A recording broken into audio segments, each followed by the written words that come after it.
Hi and welcome to another episode of Delaware County Political News, Meet the Expert. Today we are here with Tony Campisi. Just a reminder, folks, if you like my show, please forward to all the members of your contact list, Facebook friends, and like, follow, share, and subscribe. Tony Campisi served as the Democratic chairman of the Marple Newtown Democratic Committee from 1994 to 2014, where his leadership resulted in the first elected Democratic officials in over a decade and Democratic control of Marple Township for the first time since the late 1970s. He also served as first vice chair of the Delaware County Democratic Party from 1996 to 2010 and president of the Pennsylvania Young Democrats from 2004 to 2005. Tony has advised in a volunteer capacity on various campaigns, including Kerry Edwards, Rendell for governor, Casey for Senate, Obama Biden, and Joe Sestak for Congress and Senate. Tony, thank you for being a guest on Delaware County Political News. Thank you for having me, Larry. What is your role as vice chair of the county party? And again, we're going back to 1994. I took over, I was appointed vice chair in 1996 by Chairman Wilson. Excuse me, 96. And much of the same role as a local party chair. You know, I recruited candidates, recruited volunteers, managed campaigns, organized campaigns for our county candidates as well as some of our state rep candidates in those early years. Fundraising, you know, everybody's job in a political organization is fundraising. And strategy, you know, we had a lot of conversations, the chairman, the executive committee, the state committee members about, you know, what our strategy was going to be, how we were going to approach campaigns and elections, and build the party. And so it was a all-encompassing role, both positions. In 1996, things were different. Right now, we're in the middle. We are taking this video on November 3rd, Friday before Election Day, and we're in the middle of a neck-and-neck race. Irrespective of what happens, it appears close. But back when you were vice chair, Tony, in 1996, things were different. Can you describe the attitude of the county for people who may have just moved here in Delaware County? Well, we're going back 21 years, which is in some cases a lifetime, and it was very different in many respects back then. My first involvement in politics was really 1993, when I was appointed a committee person in Marple Township. And back then, and you still hear this some today, but back then the prevailing attitude was if you lived in Delaware County, you had to be a registered Republican, because otherwise you weren't going to get your trash picked up or you weren't going to get local services from the government. I'll tell you, they never did not pick up my trash. And I was very in the face of the Republican Party in my township for 20 years. They always picked my trash up. So I never bought into that, that notion that if you weren't a Republican in Delaware County, you were going to have problems. We never had problems. It was also, politics was different back then. It wasn't really the blood sport that it is today in many respects. My counterpart at the time, a gentleman who's no longer with us, the Republican chairman, we had respect for each other. We would see each other at the polls on election day. We both shared a collection, a fascination with collecting political party buttons. And I would ask him for Republican buttons, and he would ask me for Democratic buttons. I think it's changed over the last 21 years. Politics has changed over the last 21 years. And even, you know, the nature of campaigns has changed over the last 21 years. Today it's digital. Back then, you know, there was no internet. It was just getting started. Campaigns were very different. It was shoe leather and door knocking, and that still is true today, but campaigns are very different today. So, you know, it was a different time, definitely. Tony, you just said that your trash was always picked up, but you're not going to say that there was never any type of intimidation or coercion by the Republican Party anywhere by anyone, are you? I would not say that, because that would not be true. There are certainly intimidation, whether implicit or explicit, in Delaware County, and I'll give you two very specific examples of it, both in Marple Township.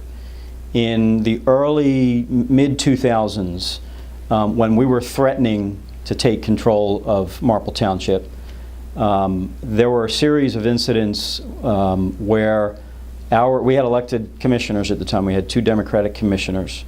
Both of those individuals, in the middle of a campaign, I believe this was from roughly 2005 to 2007, had paint dumped on their cars, in their home, in their driveways. It happened 3 or 4 times over the course of a year or two, investigated by the Marple police, and no conclusion ever drawn. But there was never any doubt in our minds, and certainly in those commissioners' minds, that that was an act of political intimidation. We didn't let it stop us. The other case, and there are others, but just to highlight 2, the second one occurred more recently, only 2 or 3 years ago, I believe, probably in my last year or 2 as chairman, when there was a candidate for township office in Marple, a Republican who wanted to challenge an incumbent in a local election.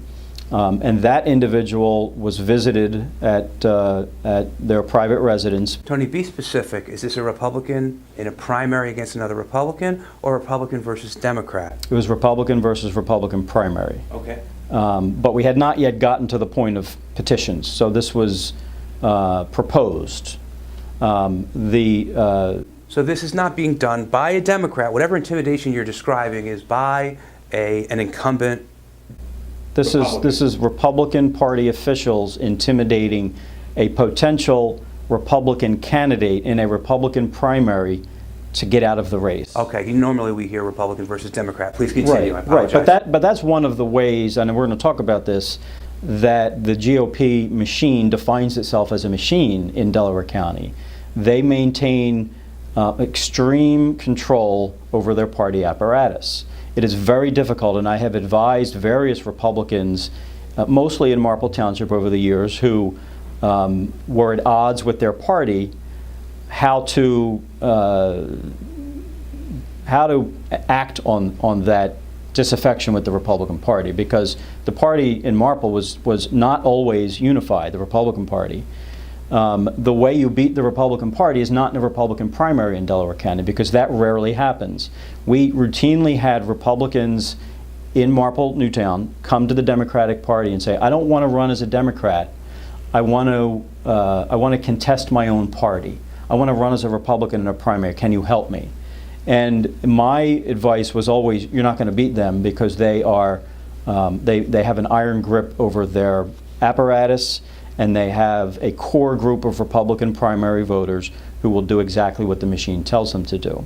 And so whenever you did have a Republican who wanted to run against the Republican machine, there was an effort by that machine to stop it, to intimidate that Republican into being obedient to the Republican Party. And what was that effort?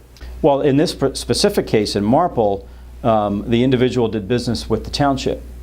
And, patronage, we all know how that works. You support the political party in power.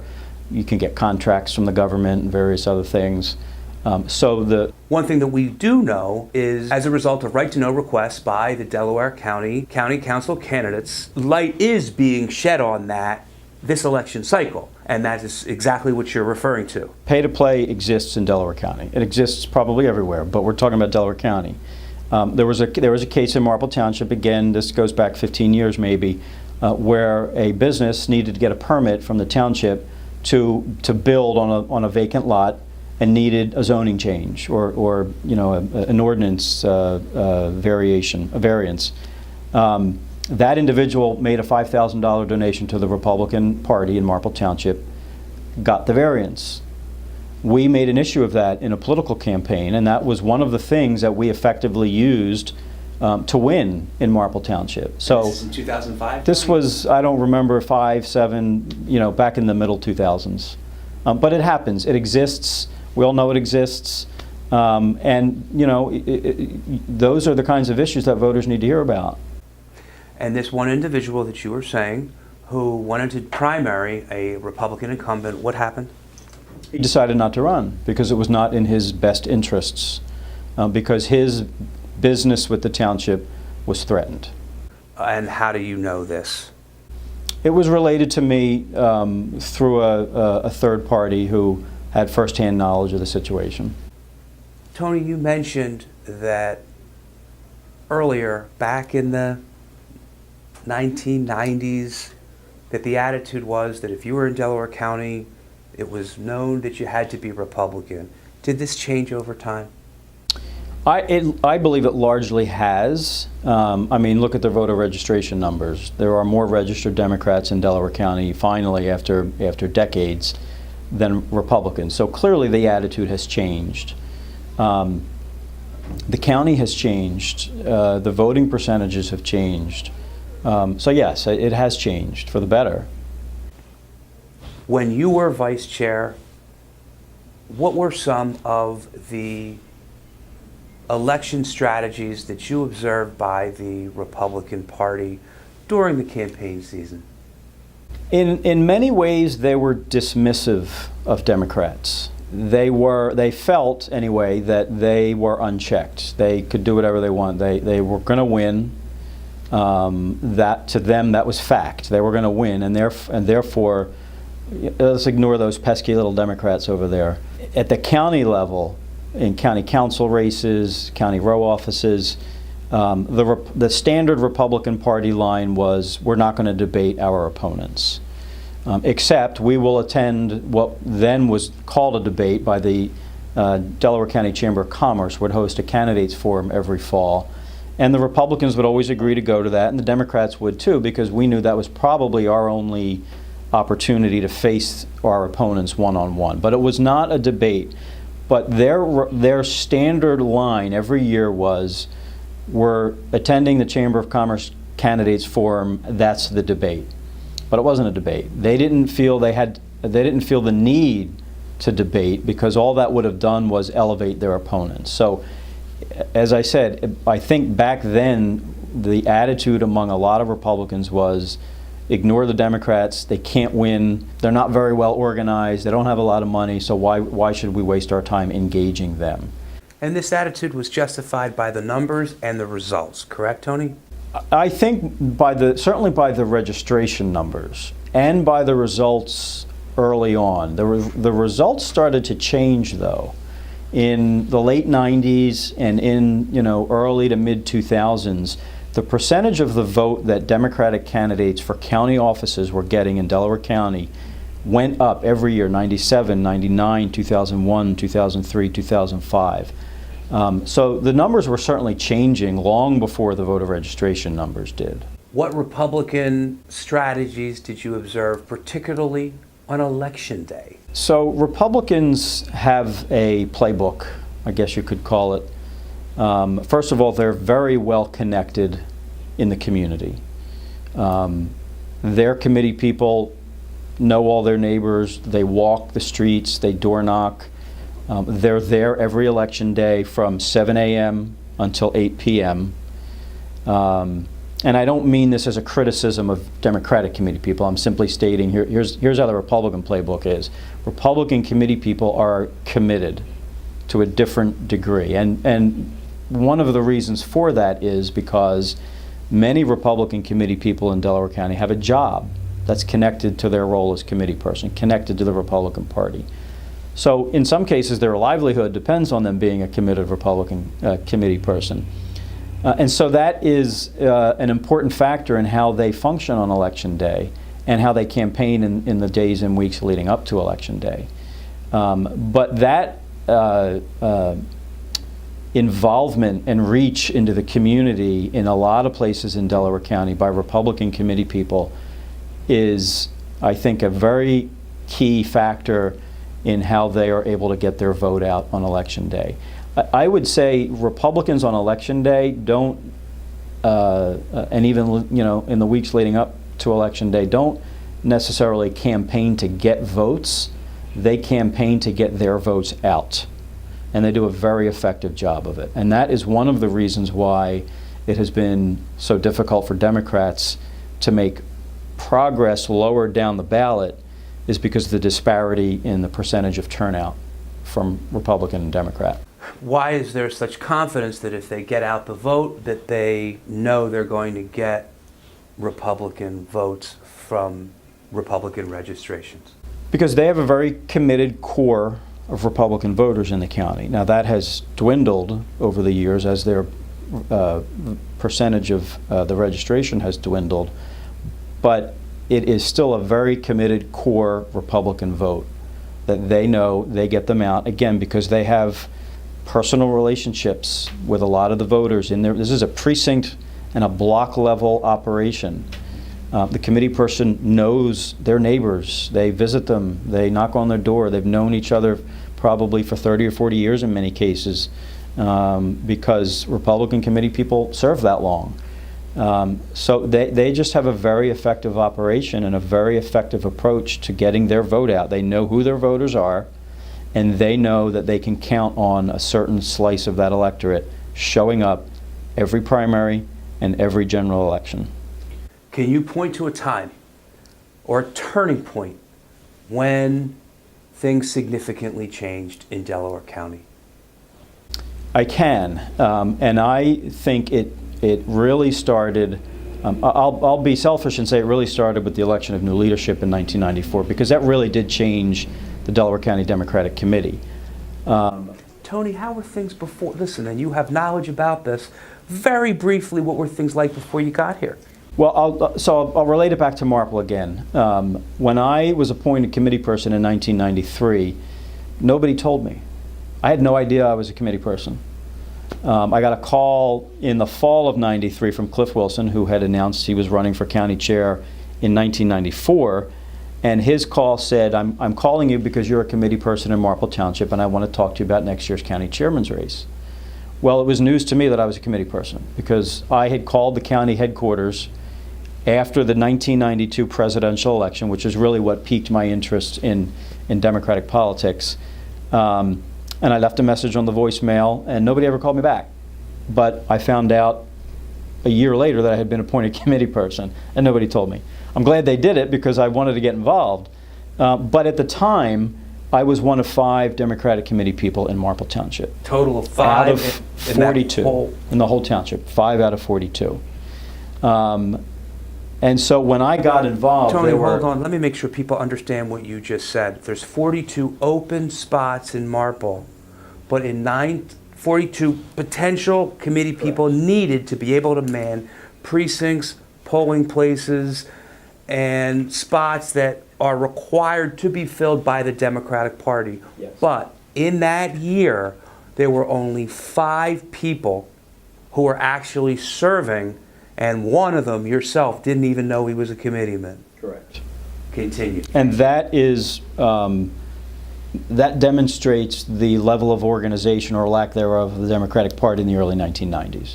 It was pervasive across the county. It wasn't quite as bad in every place, but there were very few, there were massive vacancies throughout the whole county. I think that illustrates more than anything the whole concept of Delaware County was a place of one-party rule.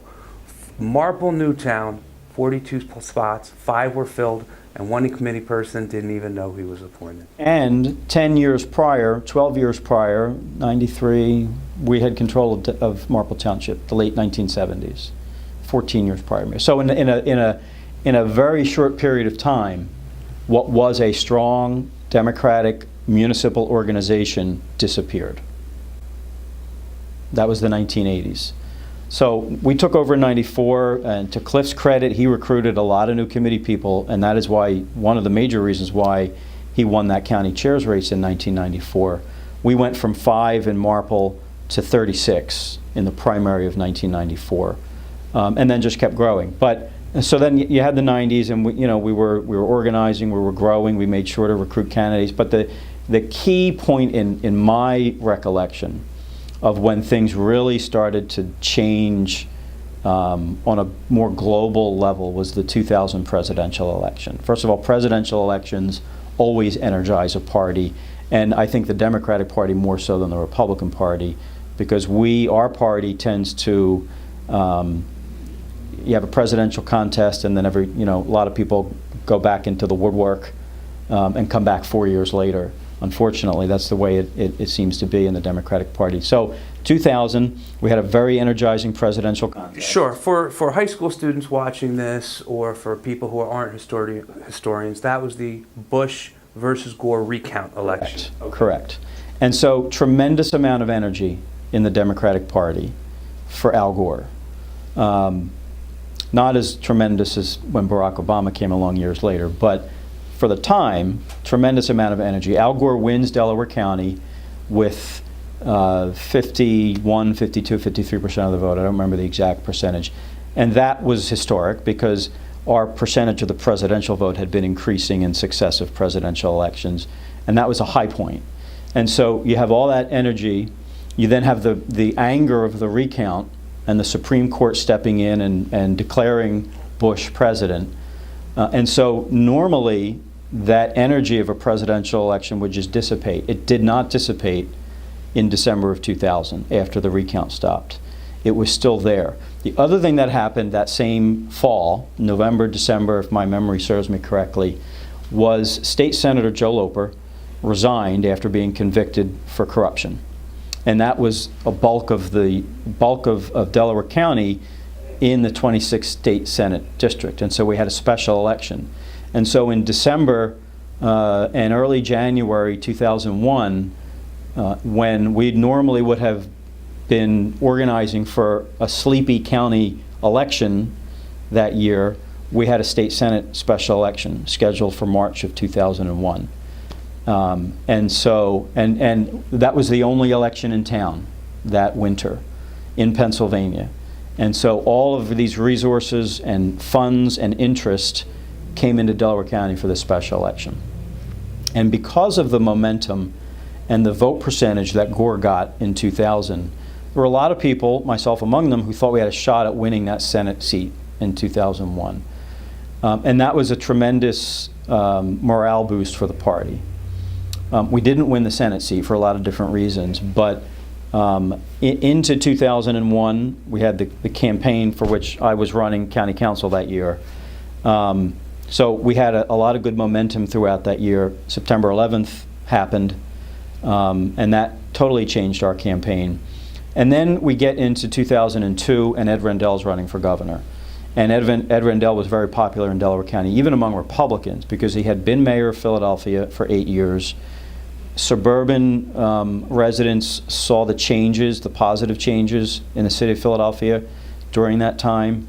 And the Rendell campaign undertook an effort to switch Republicans to vote Democrat in the primary of 2002, to the tune of tens of thousands of voters. A lot of those Republicans became Democrats and didn't switch back after the primary. They stayed Democrat. That was a tremendous shot. And then, of course, Rendell wins. We go into 2003 with all that momentum still from 2000, 2001, 2002. 2004 comes along, another presidential election. A lot of people thought Bush was beatable in 2004. Didn't turn out that way. But then in 2005, the Bush administration part 2 collapsed for a lot of different reasons, including Hurricane Katrina. And I believe that in the fall of 2005, the Republican brand by then had already started to get toxic. And I think that helped us in the fall of 2005 in some local races that we won that we may not have otherwise won, that were very close. Tony, that's a strong statement. Explain what caused the local brand to become toxic. It wasn't the local brand of Republican that became toxic, it was Bush and Congress. The national. And that, typically trickles down maybe into state campaigns. Rarely does it trickle down to county and local campaigns, but I believe it did that year. So what happened in 2006? Something very significant Yes. in Delaware County. Then 2006 comes along, and Joe Sestak shows up on the scene. And of course, that was a historic year nationally, as well as in Pennsylvania. And here locally. And locally. Democrats took control of the House that year on the strength of 5 victories in Pennsylvania. Took control of the full Congress that year. We elected Senator Casey and defeated Rick Santorum. And we defeated 4 Republican incumbent congressmen that year, one of which was Curt Weldon with the election of Joe Sestak. So the 7 years, I guess, from 2000 to 2006, in my mind, were the years where the party really started to grow into an organization that was capable of winning at all levels of the ballot. But there were still committee vacancies until 2008, correct? Well, there's always committee vacancies. The numbers grew from Cliff's election in 1994. The numbers of committee, because we had a very active effort to recruit committee people wherever there was a vacancy, working with the local committee leadership, of course. The Obama campaign brought in a wave of new volunteers, didn't it? It did. It was a historic number, in the thousands. At the end of the Obama campaign in November 2008, the county Obama staff turned over to us a list of about 5,000 names. That was a huge list. We had never seen anything like it before.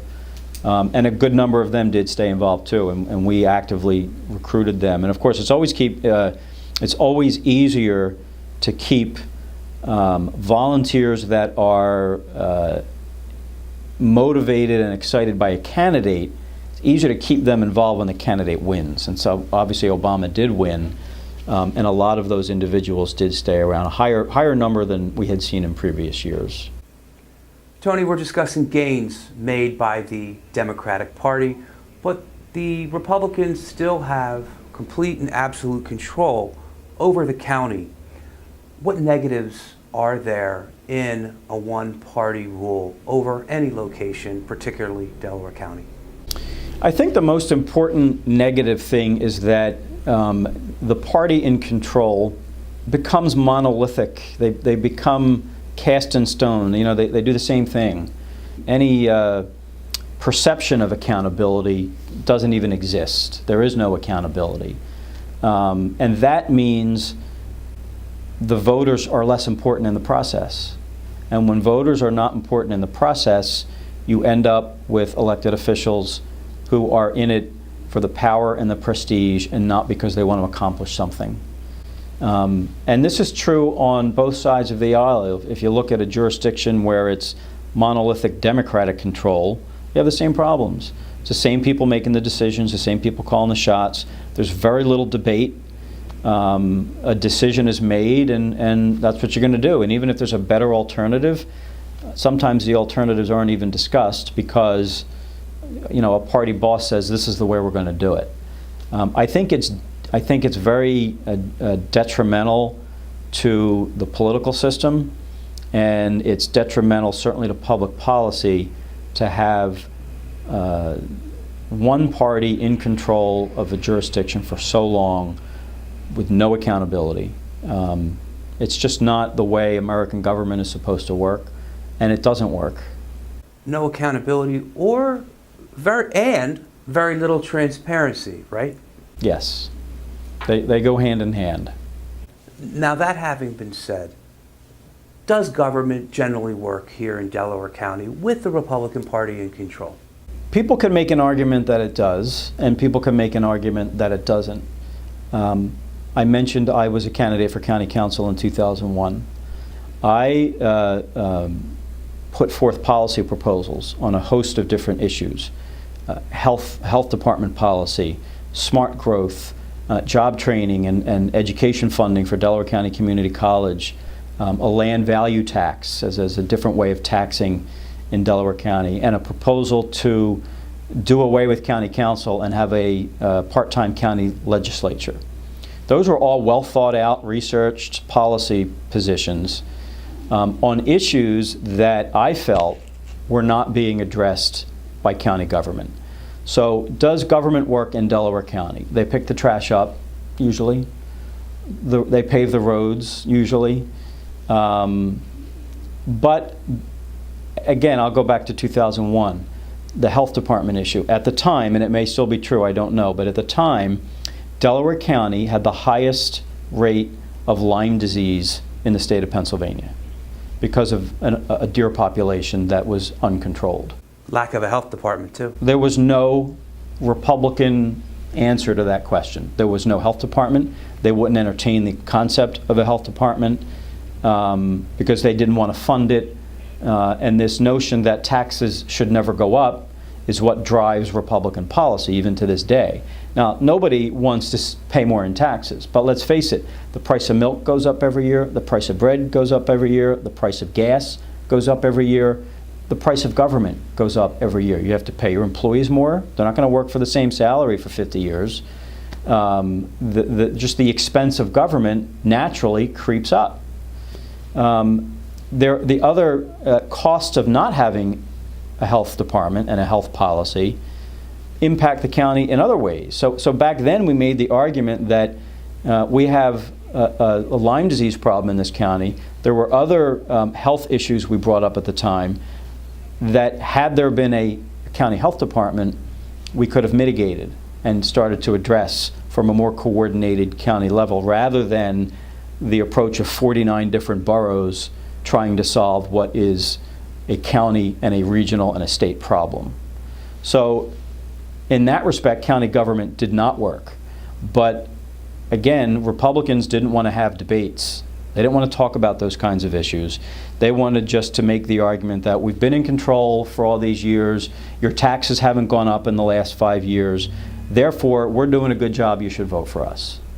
But we're not going to examine anything a little bit below the surface because when you dig a little deeper, no, county government is not working.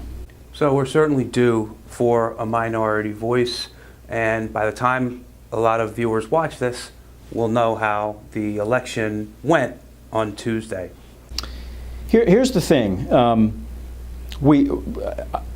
County Democrats have been making the argument that we deserve to win elections for county office because we shouldn't have one-party rule and the minority party needs a voice. It's a valid point of view.